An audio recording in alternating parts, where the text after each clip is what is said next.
Welcome back to the Football Terrace. Good evening to each and every single one of you. Big update from James Cooper of Sky Sports in relation to Manchester United's transfer window. Positive about Alex Tellers, but some may take this as a negative for the Jadon Sancho pursuit. It says a lot of work is going on behind the scenes at Manchester United's towards alternative targets to Jadon Sancho. James Cooper is telling us that Manchester United are preparing to miss out on their number one target, the man that they have been chasing for the entirety of the 2020 summer, and they are looking at alternatives. I want your views.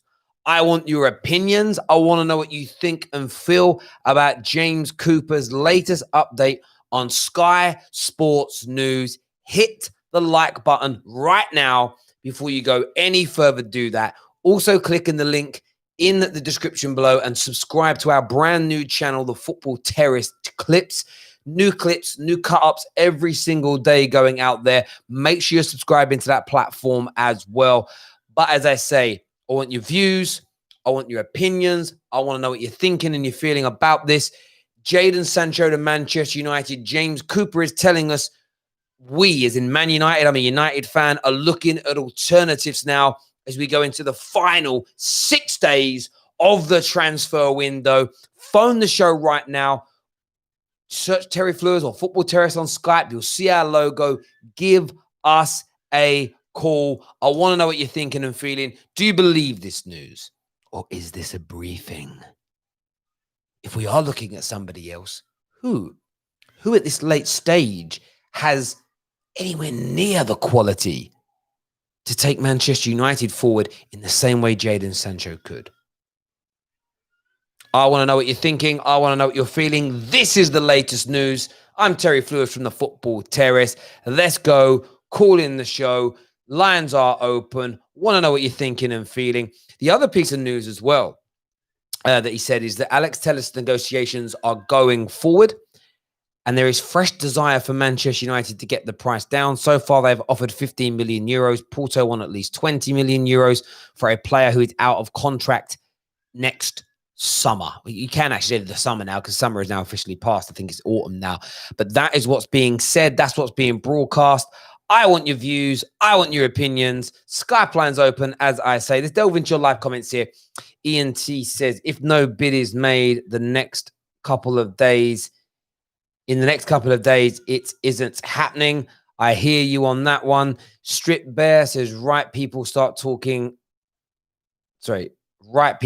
taking down Sancho pictures. Some have already done that. Strip Bear also says, feel for the Man United fans, the board suck. Steve N, another one of our members. Okay, you're talking to each other. So if I read that comment out, it'll make almost zero sense to us. Steve N says, relax. Guess if we submit a deal and it's no, we have a plan. I hope we get the deal done. But if mate, Steve, try and write that again, mate. I cannot work that out what you're trying to say. But do try that again. I want to know what you're thinking and what you're feeling. But again, I'll repeat for anyone new joining us right now. James Cooper has updated us and is saying that Manchester United are looking at alternatives to Jadon Sancho. We have Stephen on the line. Stephen, welcome to the Football Terrace. What do you make of this latest update from James Cooper? Yeah, I think it's interesting. But I still think it may happen. We still may get Sancho. Yep, I get that. So do you think this is a bit of a briefing? Possibly, yeah. But like, it could just be like you say. It's we're doing it like in case it doesn't go through. We've got backup options. Just let the people know we've got other options. Maybe to even scare Dortmund a bit.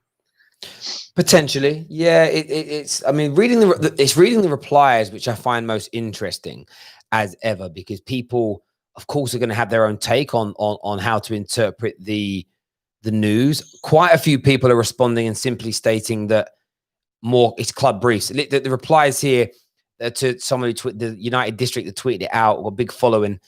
The first comment says more club briefs. Both clubs briefing like mad. Oh, here we go again. More club briefs. And most people think this is that I can see comments on rivals are going to straight away say, it's over. Of course they are. But a lot of people just think this is the Manchester United briefing the press on what to say, as you say, to try and put the frighteners up Dortmund. You obviously think the deal can still happen. Do you think Man United are going to, if that does go through, do you think Man United are going to get him for less than the quoted £108 million? I don't really know, man. Like, I think I've heard other reports saying like 90 million. Then I've heard one saying 85 plus 23, I think it was, so the 108. But either way, I'd be happy if we got him for the full price or paid more or less. You know, either way, we've got the player. It'd be a good signing.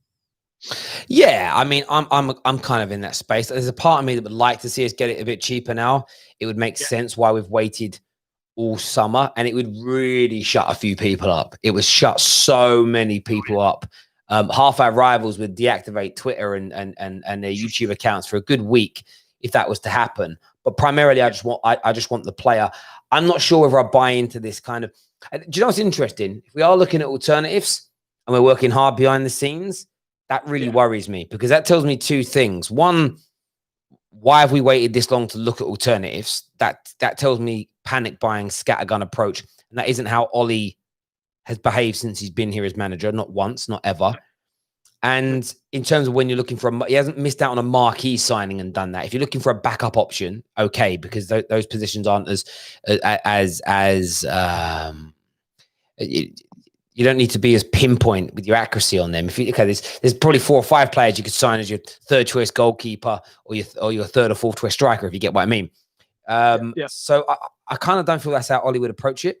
But equally, it would prove Patrice Evra's point. If we've got to this stage, 6 days before the window closes, and we've now gone, you know what, we were going to bid in this last week. That advice we've been given by that agent or by the intermediary is completely false. We've trusted the wrong people again. We've now landed ourselves in trouble. That's where my frustration would come in, that we haven't sought out the right advice, if that makes sense. But we shall see. In terms of the Alex Telles deal, reportedly we've offered 15 million euros. Porto want 20 million. Are you fairly confident that a deal will be agreed somewhere in the middle? Yeah. Again, I reckon like they said the 15 or maybe even the 20 might have to pay what they want. But yeah, I didn't think much about him, if I'm being honest. But from what I've seen of like sort of clips of him and read about him, he sounds like he'd be a good option for left back. Another thing with the Sancho thing.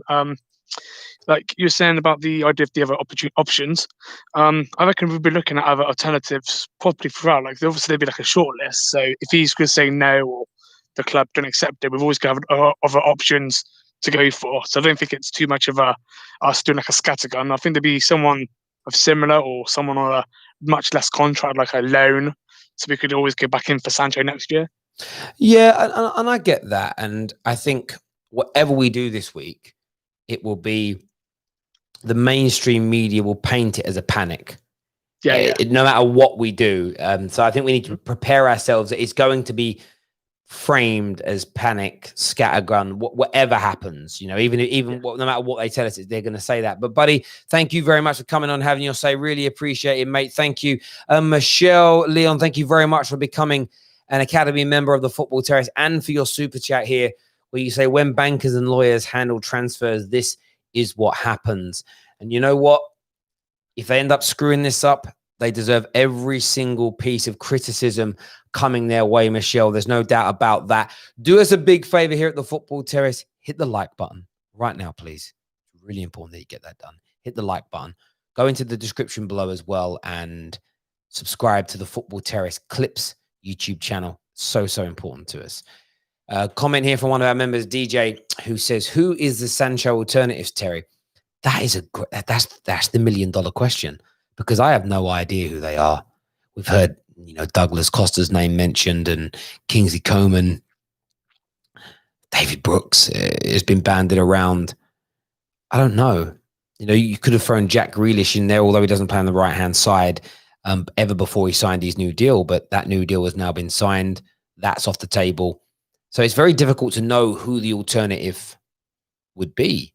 Genuinely difficult to know who that alternative is, who this other individual is going to be that Man United are looking at. There's no kind of substantial, credible journalist or kind of direction as to who it will be. And I know a lot of United fans feel actually, well, I'd just rather us go and sign a big player in a different position. And I understand that train of thought. I really, really do. Let's do some more of your live comments here. Terry, you don't look good, bruv. Listen, Zach, I've seen a lot of your comments saying that. And you can believe what you want. I'm grand, mate. Doing my stream now. Be live streaming for the Arsenal-Liverpool game. I'm all good, bro. Life's good for me. So can't complain one little bit. Strip Bear here says, don't agree, don't panic. Lucy here says, Terry, what the F are we doing? Now, look, listen, Luce, I'm still really relaxed. And if me being relaxed, ends up in with the end result being negative for us, I'll still stay relaxed. Because if we don't get the signings we want, it will be for the right reasons. It's because we're trying to conduct ourselves in a way where we're not going to be hung out to dry, pay over the odds for players, etc., etc. We've been begging for that as fans for years. I don't think we're in a position to complain when we behave how we've been asking the club to behave for years. I see that now, actually. I see it with people in my country, right? I saw thousands of people, and I'm not going to out them, friends as well on Twitter, when lockdown first begun. Get the police to arrest people if they're breaking rules. Get the army in. Now that they're threatening to do that, or they have done it, we're living in a police state, martial law. We're being oppressed. I'm like, yo, you asked for this. Whatever they do, you're going to moan, aren't you? So that's pretty much how it is. And however the Glazers and Woodward do their business, people that dislike them are always going to complain, because it's never the actions that people primarily have the issue with. It's who's doing it. And that would be my view on it right now. And I'm just not going to join in with this hypocritical mob. Even if I agree with some of their points, I'm not going to side with them, because they're full of nonsense, some of these people. Not you, Luce. I get the frustration. I really, really do. I'm going to wait for the dust to settle before I assess things. That's going to be my opinion. Terry, bro, you need a centre-back more than you need Sancho. Completely disagree. My first one, something to keep in mind. I hear you. What is the point of paying for a super chat if it's not responded to? Luce, I did respond. 100% responded. 100%. Michelle, sorry, not Luce. Or did I miss the first one? No. Yeah, I can only see one. If there was a second one and I missed it, I apologize, but I definitely only saw one come up on my screen. I'll go and check now, though, for you with a matter of urgency. I will legitimately go and check that now. We've got a new call here from Tahar. Tahar, welcome to the Football Terrace. What do you want to say? Terry, how you going, my friend? I'm very good. What do you make of this news this afternoon? Look, to be completely honest, I thought we were out of the race for Sancho for a while now. And I know it could be just a lure, it could be false, just like, Dortmund was saying earlier in the transfer summer, they were saying Sancho's not leaving, Sancho's here to stay, we're planning with Sancho, etc. But it just feels like it's a little bit late, don't you think? What do you reckon, Terry? I don't know. Everything you've said is logical, so I'm not challenging your logic.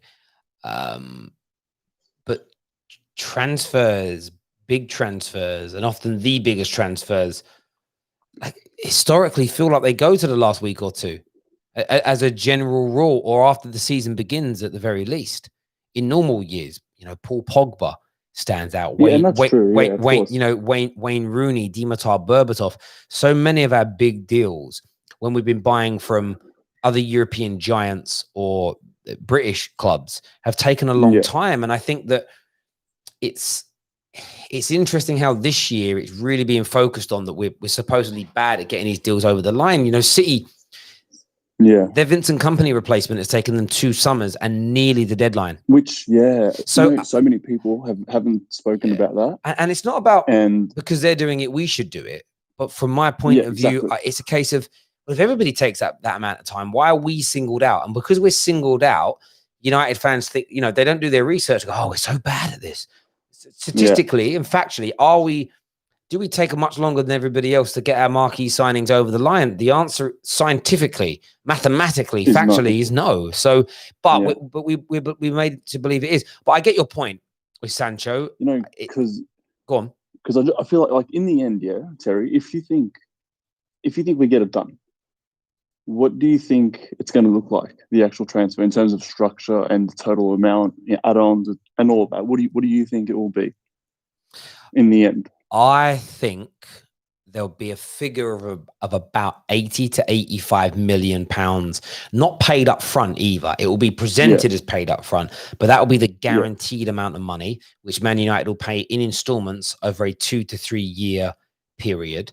And then there'll be performance related add-ons that will rise it up above 100 million, above 100 million pounds. That's what my gut feeling tells me. If we ended up being, if there's any reports that we're paying 108 million pound cash up front, they're absolutely, I'll say they're lying. I'll say I'm 99% sure that's not true. If any reports come in saying we're paying 65 million, the rest of it's add-ons, but the total will only be 90 no matter what, I won't believe that either. But do you get what I mean? Both of those stories for me are too extreme and to feel too far outside the financial norm, even in this situation we're in, you know?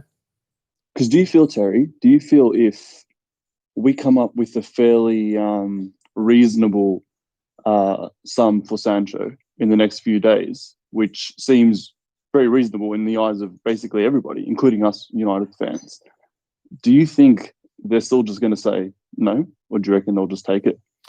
It's if you speak to anybody that's German or anybody that's pro Dortmund, they're going to tell you nope, they're going to reject it. Anybody that's anti-Glazer, anti-Ollie will say no, they're not going to accept it. Anyone that's positive towards United or Ollie hopes they take it. The answer is I don't personally know. None of us really do, I guess. And like always, you know, I gave the example earlier, and I'll say it again in case anybody wasn't watching my stream this afternoon. You know, you ever played that game with your friends where they say, if I gave you £10,000 right now, would you punch that stranger in the face, or would you drink this so and so or whatever? And we nearly always go, I'd never do that. But if the actual cash is sitting in front of you, it changes things. So, you know, everything that is true. Everything on this planet everything's for sale for the right money. And correct, you've got to get it right. And sometimes someone goes, my house is worth £500,000. I wouldn't sell it for anything less than 800,000. And then someone walks up and goes that there's 600,000 cash.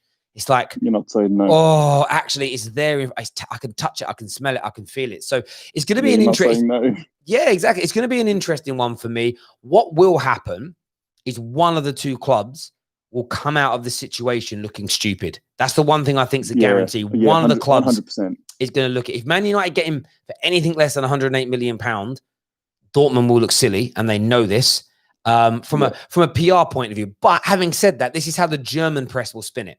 It will be, say they get 90 mil for him in total. It will be, we only ever wanted 90. We said it was higher to get our mark. They'll always spin it into that kind of positive. They did the same thing.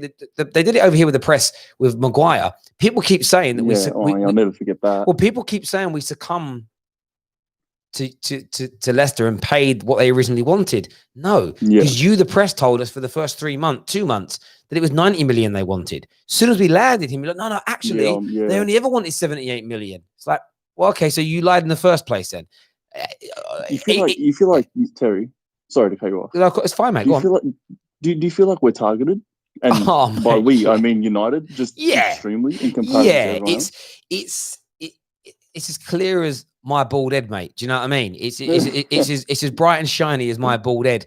And I've said it before to people, we're the only club that I see where continuously, when we sign Sancho, I can tell you the headlines. It will be one, either we paid over the odds or we were finessed by Dortmund in one way, shape or form. They will show the total price, inclusive of add-ons, and salaries and agent fees as an example, and then they will do a sort of thing of, it works out that Jadon Sancho cost Manchester United £700 per hour, this much per second, that'll all be done as an example, and then everything switches and it's okay. Now he's cost that much money. Every game he's got to score an assist, no matter what. It's already written in the stars how they treat our players. No one else gets treated like that. It's a fact. And if it happens that way, which I think in the end, if we do secure him, it will happen that way. Exactly like you said. You know, they'll add the whole lump sum. They won't mention add-ons, or if they mention it, they'll mention it towards the end of the article when no one's reading anymore. We're not going to care. No one's going to care, really. No. I totally get that. The problem you have is that people like to twist it. It's when if and when it goes wrong. So all of the Ollie out mob don't actually want Jadon Sancho. Landing Jadon Sancho destroys a part of their narrative. Yeah, 100%. That Ollie has no pull, that no one wants to play for Ollie, that Pogba's only here because of circumstance, Martial's only here by default. That's what they want you to believe as an example. Exactly. But if Jadon Sancho chooses to come here when he's got the world at his feet, it's so they will be desperate for Jadon. They won't admit this, but they will be desperate for Jadon Sancho to fail so they can say, we got a world-class player and the manager messed it up. Rivals, and I know a few people like that. Yeah, and rivals, of course, want him to fail, and the media want him to fail. But if he fails, exactly, every element of the cost of Sancho will slowly, and they do it slyly, will increase. I called out a journalist on this when we sold Sanchez. His final article was Man United finally get rid of the player that they're paying 650 grand a week to. I went and found I found an article from the day we signed him. This same journalist said we were paying him 350 a week. And I found articles every 3 months up until every 3 to 4 months up until we got sold. Yeah. And every time he did an article, the man added 75 grand. Every 4 months, I added 75 grand to his salary, because that way you don't notice it as an audience. It goes went up a little bit, then a little bit, then a little bit, then a little bit. Yeah, and before you know it, man was on almost double what they originally said. Sancho will get exactly the same treatment if he isn't deemed successful. Have you noticed no one has once mentioned, but by the way, how much money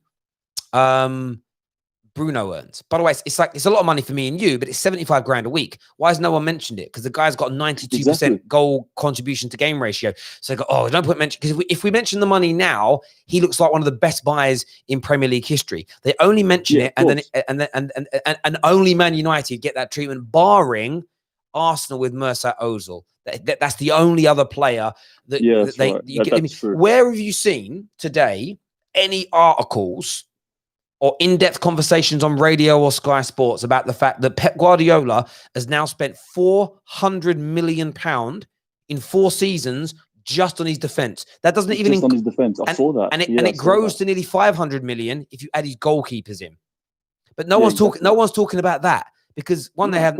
It's crazy. But there we go, mate. That's the nature of the beast. Man United 110% targeted. But when you're the biggest, most famous, most loved and respected football club in the world, that's why you're there.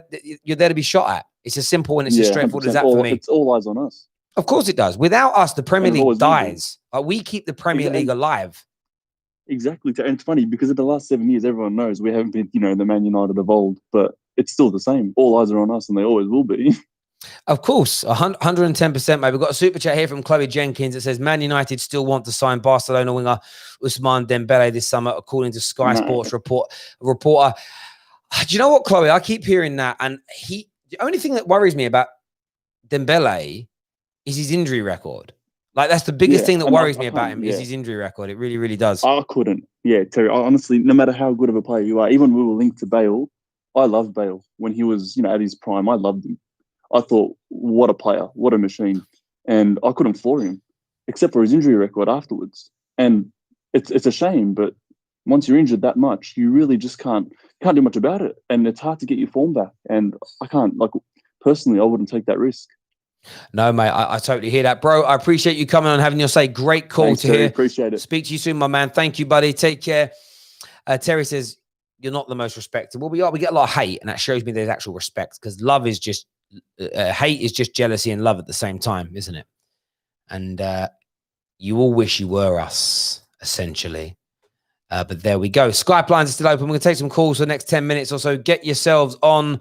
I want to hear from you right now. Realist Gooner, Adam, like it or leave it. You guys can call back. We'll get you on the air. That's how Terry gets views, lying to man. Yeah, what am I lying about? Everything I've just said on here is fact or an opinion. No lies. R. Huss is now on the line. R. Huss, what you saying, mate? Hello, Terry. How you doing, mate? Good to hear you. Yeah, good to hear from you as well, mate. What's your opinions on this Jadon Sancho alternative? Jadon Terry, I'm a big Liverpool fan before we start, so it's no hating on him. I'd love him. I'd love us to actually get Sancho, get him for next year when one of the big three are going to go. Do you know what I mean? But Yeah. honestly, Terry, as a Liverpool fan, looking at Sancho going to United, I think he will. Okay. It's scary for the Premiership, but not yet. In a year or two, I believe. I think at the moment, what United should do is, would you not rather spend the 90 on a Upamecano and a Partey, who are both available, instead of a Sancho, where Yeah. you've got Greenwood at the moment doing a job. Okay, Sancho generational, I get that. But would you not shore that up if you can't get Sancho? And then maybe do a madness like they did with and get him in January. So if we can't get him and we're not going to get him in January either, then potentially yes. Potentially yes on that. However, I think there are more options in terms of holding midfield players in world football, and there are more options in terms of centre-backs to partner Maguire than there are Jadon Sancho's. When I think about Jadon Sancho's level as an attacking inside forward, I think on a real level, who else is comparable, that's attainable, that we can actually sign? And you start going through the list, and that's why when I hear alternatives, I pull more towards your point of, if I'm going to do alternatives, I'm going to fill other positions as opposed to a different person in his position, because you've got Serge Gnabry. He's performing at a higher level. Yep. He's unattainable. Bayern, I'm not selling him, too long left on his contract, doesn't want to leave. You then think there's Mbappe. That ain't happening this week. So that can't be the alternative, if that makes sense. I then start thinking about who are the other young, between 19 and 22 years of age, inside forwards that don't not only have his ability, but are also producing the same level of outputs as him. I can't think of one, mate, in a top 5 league, top 4 league. So sorry. Go on, mate. Yeah, sorry, Tony. I can think of one that's already there. Greenwood. Well, yeah, we've got Greenwood. So the only other option would be, as an alternative, is you bring somebody in that's better than Pereira and Lingard, but not as good as Sancho, but they're a backup to Greenwood. And then you spend money on an Upamecano, or you get a Thomas Partey. I don't see that there's an alternative to Sancho, because you're shopping at the peak of the pyramid. Do you get where I'm coming from? It's a bit like yourselves. If you guys sold Mo Salah next summer, there's only 1 or 2 players in the world you can bring in to match what you had from him. In terms of instantly, are you guys going to, you could unearth another Salah that comes in and replicates it that nobody else has seen. It's quite hard to do once you're already the best team. It's easier to find players like that when you're finishing 7th, 8th, 4th in the league. Once you become champions and the world's aware of how good you are, no club's going to allow you to finesse them like that. They're going to be like, hang on. It's a bit like with Company, isn't it? Like when City are trying to replace Company, if City go out this summer and try and replace David Silva, they're going to get striped up financially, because hang on, you're replacing one of the best attacking midfield players in Premier League history, or one of the best centre-backs in Premier League history. We're not letting you palm us off with, oh no, this guy's only going to be developed. No, this guy's coming in to replace your star, so it's going to cost money. But the alternative's a very hard one for me to swallow. I would rather do what you've said if we're not going for Sancho, and that's getting up a Upamecano, get a Thomas Partey, fix other areas, and then both of them. Yeah, they need both. No, I get that. The Man United squad needs players like that. But I've said all summer, if somebody said to me now, right this moment, you've got one of 2 options: Sancho, just him now, or Partey and Upamecano now, I would pick Sancho now, personally. You think, Terry, across the board, Man United, all fans, that's kind of 50-50? I would have said it was about 80%. I would have said 80-20 before the season kicked off, because we've started slowly. I would say it's more 50-50 now. But the problem is our start to the season is the way people are reviewing it is ridiculous, because there's been no preseason. We will come good. Tuanzebe is going to be back in the team soon. Bailly is going to be getting himself fully fit again. And I think we'll be okay in those areas as we move throughout the course of the season. Yes, we've conceded 5 goals in our opening. 5 goals in our opening 2 Premier League games. But at the same time, we've seen a lot of look how good defensively Wolves are normally. I think they've shipped 8 goals in their first 3. They've lost 3, haven't they? Yeah, and a lot of the teams in the top, that played on in Europe have struggled in their respective leagues. So I'm not overly worried about that. I would go with Sancho, and then come the January, come next summer, look at the alternatives out there. I mean, Upper Bacano is an interesting one. You'd probably have to pay above his buyout clause now because it's at 51 million next summer. So 60 plus. yeah, I think Man United, but you'd have to go above that to get him now. And I think Man United will just wait until next year to try and sign him. But there we go. Bro, I appreciate you coming on. Brilliant, Terry. You carry on the good work. Lovely speaking to you, mate. And I hope you don't get Sancho. Of course you do, mate. And I get that. That's how rivals should think. Bro, I appreciate you coming on and having your say. Thanks very much, mate. Listen, everyone who's tuned in, thank you. We're back live. There's like 1,500 of you watching. We're back live from 7 p.m. for the Arsenal-Liverpool game. Please make sure you're tuning in to the Football Terrace for the watch along. We really do need your support. Make sure you subscribe to the Football Terrace Clip Show. All the information for that is inside the description below. Thank you for all the super chats. Thank you to Michelle for becoming a brand new member of the Football Terrace. Again, if you want to be a member, the link for that is in our description below as well. But until next time, take care of yourselves. Good night. God bless. I'll see you in half an hour, actually. Take care. Bye-bye.